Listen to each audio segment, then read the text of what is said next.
한 주 동안 월가 애널리스트들은 어떤 종목에 주목했을까요? 김장렬의 업사이드 시작합니다. 그런데 오늘은 살짝 시각을 달리합니다. 월가도 중요하지만 사실 이번 주 가장 중요한 것이 또 따로 있었을 수도 있거든요. 여기저기서 다른 의견은 있을 수 있겠지만 코스닥이 글로벌 증시 수익률 1위를 기록하고 있기 때문에 또 그 안에서 가장 큰 기여를 했던 에코프로 그룹주에 대해서 오늘은 한번 여러 가지 얘기를 한번 나눠보도록 하겠습니다. 유니스토리 자산운용 김장렬 투자전략본부장과 함께합니다. 본부장님 안녕하세요. 안녕하세요. 네, 안녕하세요. 오늘은 코스닥을 먼저 봅니다. 에코프로 그룹주에 대해서 에코프로와 에코프로 BM으로 한번 나눠서 얘기를 해보려고 하는데 제가 설명드릴 게 없죠. 에코프로는 다들 투자자분이라면 다들 아실 거고 투자하지 않는 분도 최근에는 에코프로가 그렇게 대단하다며 라는 얘기를 하고 계시는 상황이라서 굳이 설명드릴 수는 필요는 없을 것 같고 일단 최근에 있었던 그 리포트, 문제의 리포트, 리듀스라는 의견이 나왔습니다. 줄여라라고 하는 건데 셀은 아니지만 어쨌든 이 정도면은 다들 매도라고 생각을 하실 거고 여러 가지 갑론을박이 좀 있지만 논란의 리포트가 되고 있습니다. 어떻게 보셨습니까? 네, 일단은 그 첫째 이제 유니스토리 자산에 제가 일하고 있잖아요. 자산운용사 애널리스트가 아닌 입장에서 제 의견을 드리는 건 아닌데 그래도 이 업계에 있는 사람 입장에서 이 애널리스트 리포트가 어떤 배경에서 나왔고 어떤 그 의미인가는 전달해 드릴 수 있을 것 같아요. 궁금합니다. 해석 정도요. 그래서 또 이제 댓글에다 이제 에코프로 많이 갖고 계신 분들은 그러실 것 같긴 한데 참고로 저는 이제 애널리스트 한 24년 했고요. 삼성전자, 하이닉스 제가 커버를 주로 많이 했었는데 반도체 전문가입니다. 근데 반도체가 전문가지만 반도체 전문가 아닌 사람들이 나와서 떠들어도 제가 뭐라고 안 그러잖아요. 그래서 그 2차 전지도 거기 그 주식을 아는 사람이 한 사람만 있는 건 아니에요. 그래서 주식이 올라가든 내려가든 간에 다른 의견을 들으려는 자세가 필요한 거라고 보시고요. 삼성전자, 하이닉스 제가 목표 주가 낮추고 의견 낮췄을 때 그 회사로부터 항의도 많이 받았어요. 투자가가 아니고. 그러니까 이 애널리스트가 그냥 쉽게 자기가 주식 사고 팔고 이렇게 해서 하는 게 아니라는 것을 염두에 두시고 들어보신다면 의미가 있고 그렇지 않다면은 어떤 얘기를 하시려고 이렇게 그렇지 않다면은 그러면 이제 어떤 리포트도 의미가 없죠. 참고로 이제 하나증권에서 나온 리포트 하겠습니다. 목표 주가는 45만 원인데요.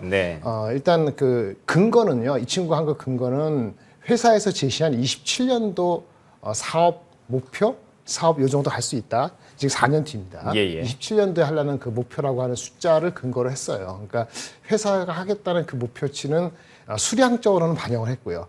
단가하고 그 다음에 이제 멀티플, 배수, PER 배수를 할 때 여기 차이가 있겠죠. 이렇게 했다고 보시면 되고요. 에코프로 BM은 에코프로 BM이라는 자회사, 상장 자회사 가장 큰 영향을 미치죠. 그래서 나중에 그 에코프로 BM의 주가가 계속 올라가면은 에코프로도 영향을 받을 수 있는 그런 고리 안에 있는 겁니다. 근데 아까 말씀드린 27년에 기준으로 했을 때 에코프로 BM의 그 수량 몇십만 톤, 그 단가, 그 다음에 중요한 건 할인율이에요. 에코프로는 에코프로 BM 포함한 수많은 자회사로 구성돼서 올라오는 거기 때문에 더블 카운팅이 되는 거거든요. 보통 그래서 이제 많은 지주회사의 경우에 그 주식을 완전 파는 게 아닌 이상 보유하고 있을 때 그 주식의 가치에 대해서 적게는 한 30-40%, 많게는 한 70%까지. 그러니까 조금 약간 보수적으로 잡으면 한 50% 디스카운트를 합니다. 그러니까 내가 저 에코프로 BM이 예를 들어서 30조다 40조다 하면은 그 지분을 내가 반 갖고 있어요. 그럼 15조잖아요. 15조를 다 쳐주는 게 아니고 한 50% 10조 정도? 그렇게 쳐주는 게 맞죠. 그런 개념으로 접근한 거예요. 알겠습니다. 그다음에 비상장 회사들이 있습니다. 비상장에서도 아규먼트가 돼요.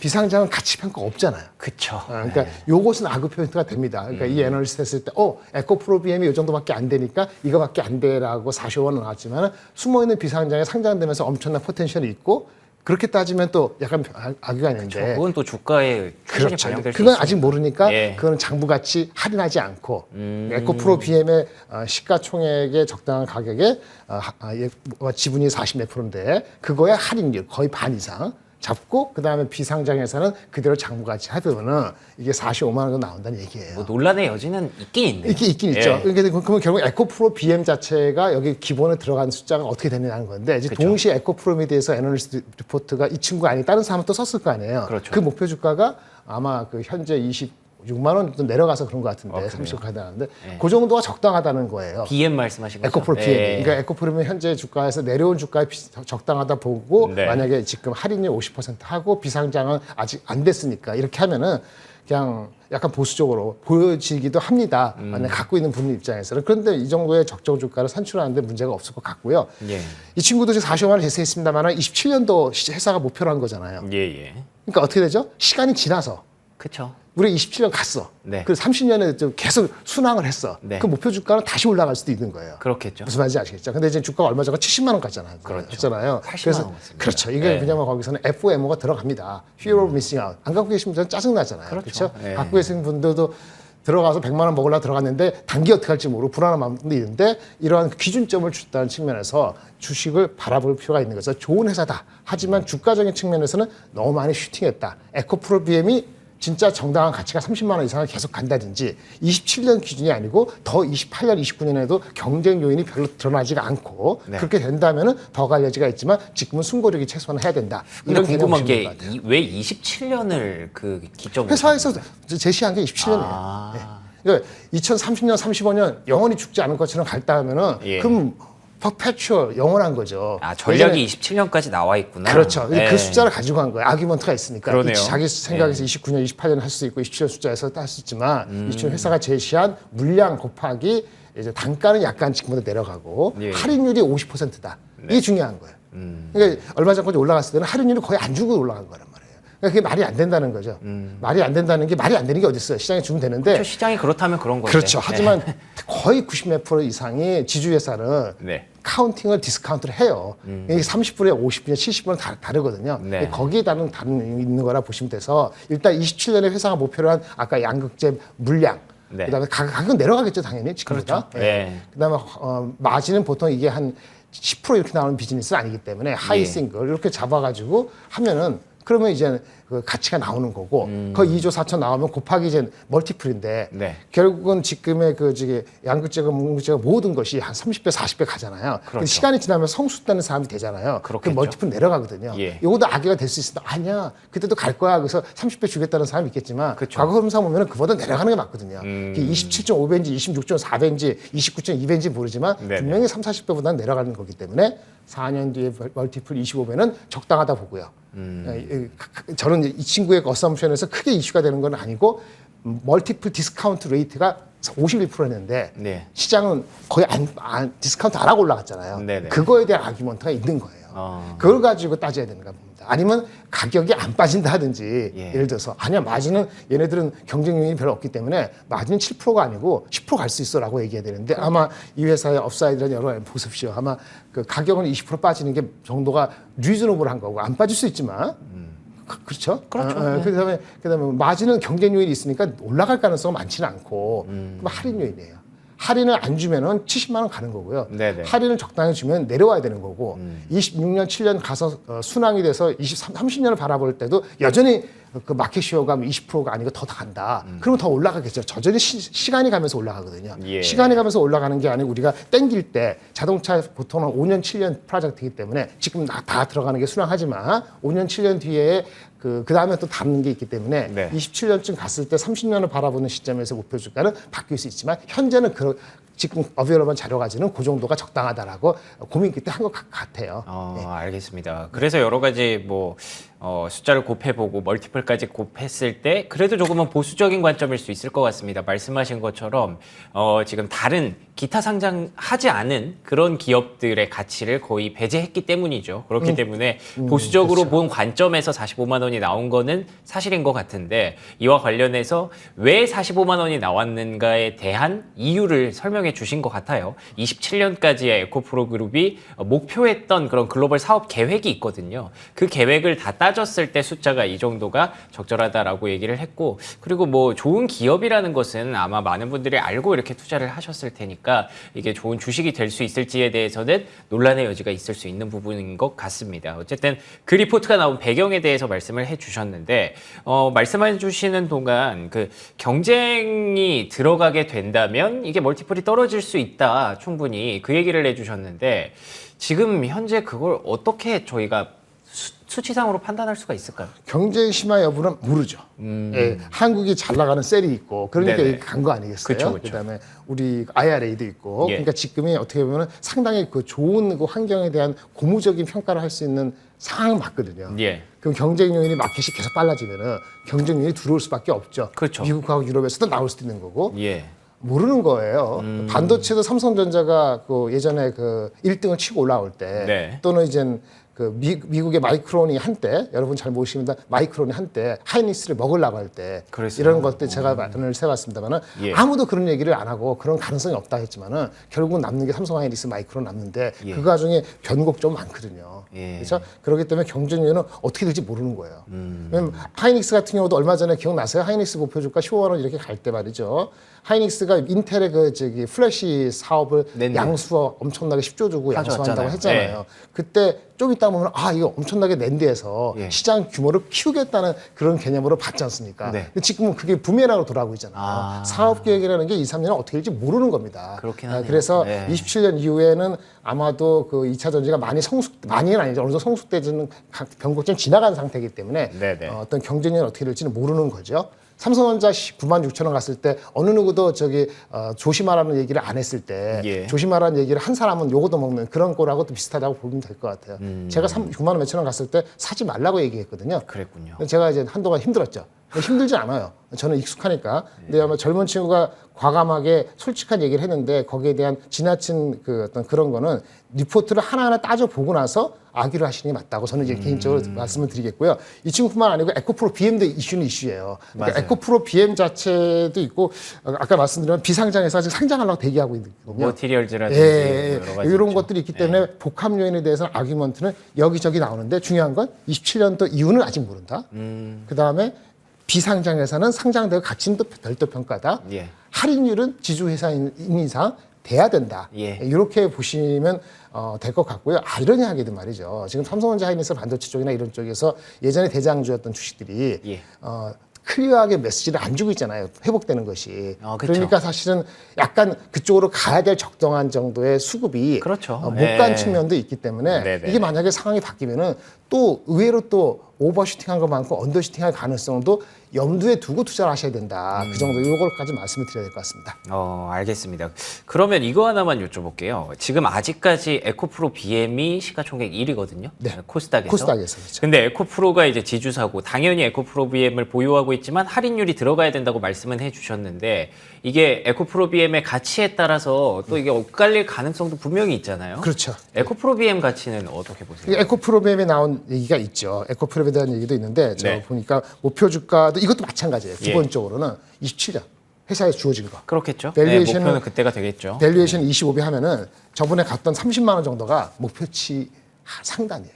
예.